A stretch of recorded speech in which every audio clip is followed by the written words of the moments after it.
पे मैंने कुछ स्ट्रेटेजी के नाम बताए हैं जो हायर वॉलेटिलिटी के अंदर ज्यादातर हम यूज करते हैं। Straddle, strangle, iron condor, iron butterfly and spreads and ratio spreads.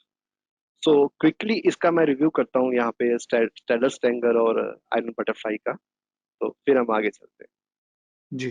तो ज्यादातर ये कहता है कि हम शुरू करते हैं स्टैडल के साथ कि, अ, अभी तक तो आपके हम्म। व्यूवर काफी सीख चुके हैं स्टैडल क्या है, कैसे काम करता है। तो हम्म। क्विकली हम एग्जांपल लेते हैं यहाँ पे 27 मई का। तो यहाँ पे हमने एट द मनी कॉल और पुट दोनों को बाय करना है या सेल करना है। अगर आप स्टैंडर्ड में लॉन्ग है तो आप बाय करेंगे, अगर स्टैंडर्ड में आप शॉर्ट है तो आप सेल करेंगे। हम्म। तो इट्स ए सिंपल। सो हमारा मार्केट है 14,300 के आसपास, तो हम एट द मनी वही देते हैं 14,300 का। हम्म। यहाँ के हम कॉल जो है उसको बाय करते हैं, suppose we are long on standard. Hmm. तो यहाँ पे मैं थोड़ा सा एक पॉइंट है वो समझाना चाहता हूँ व्यूवर्स को, जिनको थोड़ा ज्यादा फायदा होगा। I know everybody know about the straddle, तो वो स्टैडल में समझाने की कोशिश नहीं करूंगा। तो यहाँ पे हमने स्टैडल बाय किया है। हम्म।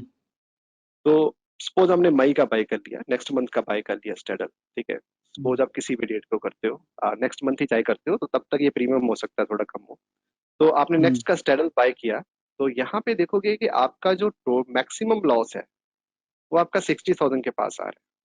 हम्म। और आपका जो ब्रेक इवन है वो नीचे 13,500 और ऊपर की तरफ 15,100, 15,100 एंड 13,500 आपका ब्रेक इवन है। कि अगर आप हम्म। स्टैडल को बाय करके होल्ड रखते हो up to the May expiry, तो हम्म। मार्केट को इस रेंज से बाहर जाना पड़ेगा आपको प्रॉफिट देने के लिए। राइट विवेक करेक्ट। जी? करेक्ट। करेक्ट। और हम इस पे 60,000 का रिस्क ले रहे हैं, हम्म। ठीक है। और ब्रेक इवन हमारा 13,500 का और 15,100 का है। हमारा रिस्क जी। जो है वो 60,000 है, ये थोड़ा सा याद रखिएगा। अभी हम जी। क्या करते हैं कि हम स्टैडल को हटा देते हैं और यहाँ पे स्ट्रैंगल बाय करते हैं। ओके। स्ट्रैंगल मतलब तो आउट ऑफ स्ट्रेंगल, मनी हम दूर दूर का कॉल और पुट बाय कर लेंगे। तो दूर आउट का ऑफ, कौन सा, कैसे डिसाइड करेंगे कौन सा दूर का? वही वही आपको बताने लगा हूँ। ठीक है।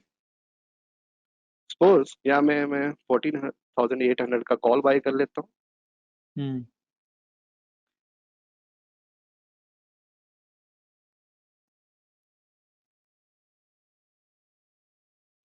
और 13,900 का ही हम, मतलब 500 पॉइंट ऊपर और 500 पॉइंट नीचे, ठीक है। यहाँ पुट। पुट। पुट बाय कर लेते हैं, 500 पॉइंट हम्म। ऊपर और 500 पॉइंट नीचे हमने एक कॉल कॉल है पुट। सर, सॉरी, सर वो पुट कॉल है। Put, okay okay okay, I got it. हाँ, ये तो बहुत ही अच्छा प्लेटफॉर्म बना रखा है अपस्टा ने। हाँ जी विवेक जी। ये भी फ्री है क्या? और हाँ, स्ट्रेटेजी बिल्डर्स में फ्री है। क्या बात है। मुझे लगा मैं ही स्टॉक में बहुत कुछ फ्री देता हूँ। सो देखिए यहाँ पे विवेक जी, ऑलमोस्ट हमारा जो ब्रेक इवन है वही बन रहा है। जी। 13,500 और ठीक। ऊपर की तो 15,200 हो गया, तो हम एक स्ट्राइक कॉल में नीचे ले लेंगे तो 15,100 आ जाएगा वैसे। ठीक है। तो उतना ही बन रहा है।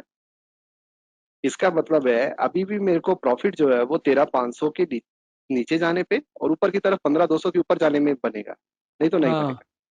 हाँ। लेकिन अभी देखिए विवेक जी, ये तो रिस्क हाफ हो गया ना। हम्म। तो हम स्टैंगल क्यों बाय और स्टैडल क्यों बाय करेंगे विवेक जी? आप मुझे बता सकते हैं क्यों करेंगे बाय? पॉइंट स्ट्रेडल ही हम नहीं क्यों? बनता, पॉइंट नहीं बनता, पॉइंट नहीं बनता वोलेटिलिटी कि को। उसको बाय करने का। नहीं, उसको पॉइंट ही नहीं बनता बाय करने का। अच्छा, ये ऐसा हो बिकॉज क्यों रहा है? सिंपल लैंग्वेज में बताइए कि ये क्यों हुआ ऐसा? वही चीज अब आपको बताने लगा हूँ कि अगर तो वॉलेटिलिटी कम है, हम्म। ठीक है, तो आप स्टैडल बाय करेंगे तो आपका ब्रेक इवन बहुत पास का रहेगा। हाँ हाँ हाँ। अगर वॉलेटिलिटी हाई है तो स्टैडल का प्राइस हाई होगा, ऑप्शन का हाँ प्रीमियम हाई होगा, तो आपका हाँ ब्रेक इवन दूर का बन जाएगा, तो यू आर स्पेंडिंग हाँ। More money on that. अच्छा अच्छा। तो आप वो क्यों कर रहे हैं कि जो हम ये चीज स्ट्रेंगल से कर सकते हैं तो हम स्टैडल से क्यों कर रहे हैं? हम्म। तो वो पॉइंट नहीं बनता। तो अगर आप ऑप्शन बायर वाली को सिस्टम फॉलो कर रहे हैं जिसमें आपने स्टैडल बाय करना है, तो बेटर है कि आप वहां पे ये स्ट्रेंगल बाय करें। आपका ब्रेक इवन आप वही रखिए। जैसे यहाँ पे हम सपोज कॉल का भी मैं नीचे कर देता हूँ, यहाँ पे 1400 14,700 का ले लेते हैं। तो मैंने वहां पे आपको ब्रेक इवन नोट करवाया था, तो वहां पे भी ये ब्रेक इवन ऑलमोस्ट वैसे ही आ रहा है, लेकिन हमारा हाँ। कैपिटल और रिस्क बहुत कम है, देखिए। हम्म। हम्म। ठीक है, तो हमारा कंसेप्ट वही है कि इस रेंज से बाहर निकले तो हमारा पैसा बने, हम्म। हम्म। लेकिन हमारा कैपिटल जो हमने रिस्क पे लगाया वो कम है। हम्म। ठीक है विवेक जी। जी। जी। तो ये स्टैडल और स्टैंगल बाय करने के कंसेप्ट में ही देखो कुछ सीखने को है हमें। हम्म।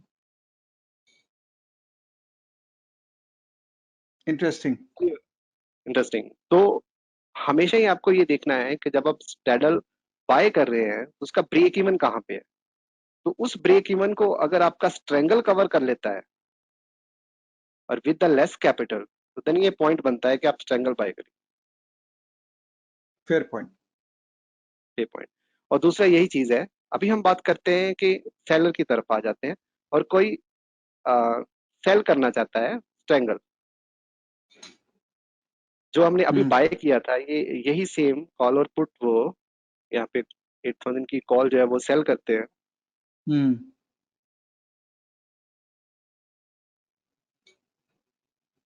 और सेम हम नीचे की तरफ 13,900 का पुट भी सेल करते हैं।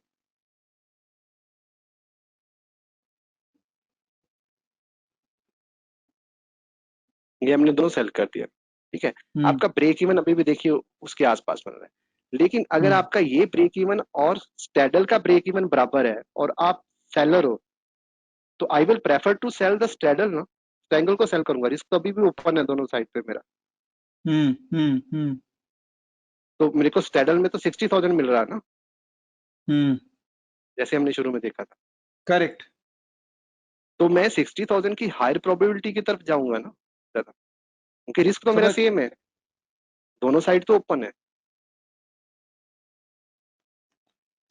तो अब यहाँ पे बेसिकली। अब यहाँ पे स्ट्रेंगल सेल करने का पॉइंट तब बनेगा अगर आप स्ट्रेंगल और दूर का कर रहे हैं, जो कि स्टैडल के ब्रेक इवन से भी दूर है। इट मीन्स आप हम्म। अपना सेफ्टी बढ़ा रहे हैं, तो उस केस में आप स्ट्रेंगल करोगे। तो ज्यादातर जो ऑप्शन बायर है ना, वो इतने एजुकेटेड नहीं है, वो पास का स्ट्रेंगल सेल करने की कोशिश करते हैं, तो जबकि ब्रेक हम्म। इवन तो आपका स्टैडल से भी अंदर ले आते हैं, तो आप रिवार्ड कम ले रहे हो, तो बेटर है आपको स्टैडल सेल करो। हम्म।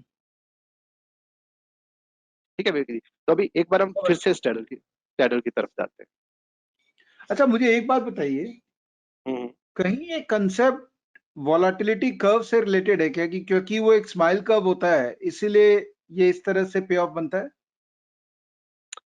आप अगर आप मार्केट के अंदर सपोर्ट रेजिस्टेंस जहाँ आप बाकी कंसेप्ट को नहीं इंक्लूड कर रहे, तो हम्म। फिर जैसे मैंने समझाया ये लॉजिक सेम रहेगा। फिर आपको मतलब कोई, जैसे मैंने बोला है कि आप ब्रेक इवन देख रहे हैं, तो ब्रेक इवन को कवर कौन कर रहा है, तो कहाँ पे आपको मैक्सिमम प्रॉफिट बन रहा है और हम्म। मिनिमम रिस्क बन रहा है कैपिटल का, वो डिसाइड करना है सिंपल आप।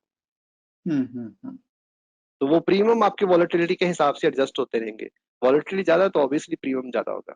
उस केस में आपको स्ट्रेंगल दूर का बेच के भी, इवन जो आपका स्टैडल का जो ब्रेक इवन बन रहा है उससे आप बाहर चले जाइए, 300 पॉइंट उधर 300 पॉइंट उधर, तो आपको प्रीमियम वहां पे भी अच्छा मिल रहा है।